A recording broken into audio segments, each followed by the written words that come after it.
Viewers, অবশেষে বাংলাদেশেও শুরু হলো স্টারলিংকের হাই স্পিড ইন্টারনেট পরিষেবা।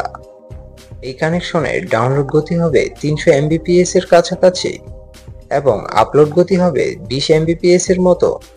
স্টারলিংকের অধিক বিশেষত্ব হচ্ছে এটি নিরবিচ্ছিন্ন সংযোগ দিতে সক্ষম। চলুন দেখে নেই স্টারলিংকে আমরা কিভাবে সেবা পেতে পারি এবং এতে কত টাকা খরচ হবে। প্রথমে স্টারলিংকের অফিসিয়াল ওয়েবসাইটে গিয়ে সংযোগের জন্য অর্ডার প্লেস করতে হবে। তবে তার পূর্বে ওয়েবসাইটে আপনার লোকেশনে এই পরিষেবাটি পৌঁছাবে কিনা তা যাচাই করে নিতে হবে।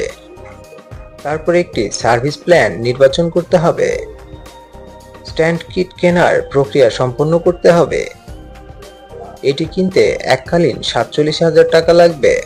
এই স্ট্যান্ড কিটে থাকবে একটি স্যাটেলাইট ডিশ, একটি ওয়াইফাই রাউটার, একটি মাউন্টিং ট্রাইপড ও কেবল।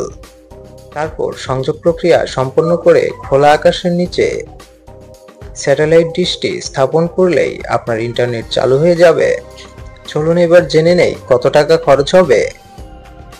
বাংলাদেশে ব্যবহারের জন্য স্টারলিংক দুইটি প্যাকেজ চালু করেছে।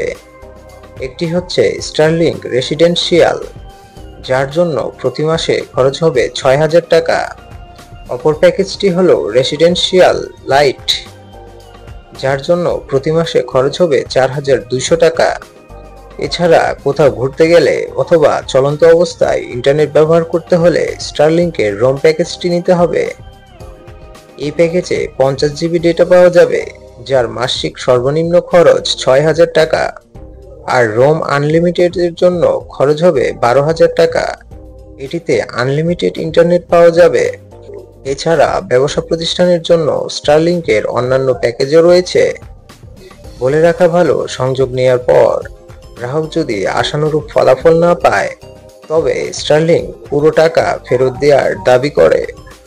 ভিউয়ার্স, ভিডিওটি যদি আপনার ভালো লাগে তবে লাইক, কমেন্ট ও সাবস্ক্রাইব করে পাশে থাকুন। ধন্যবাদ সবাইকে।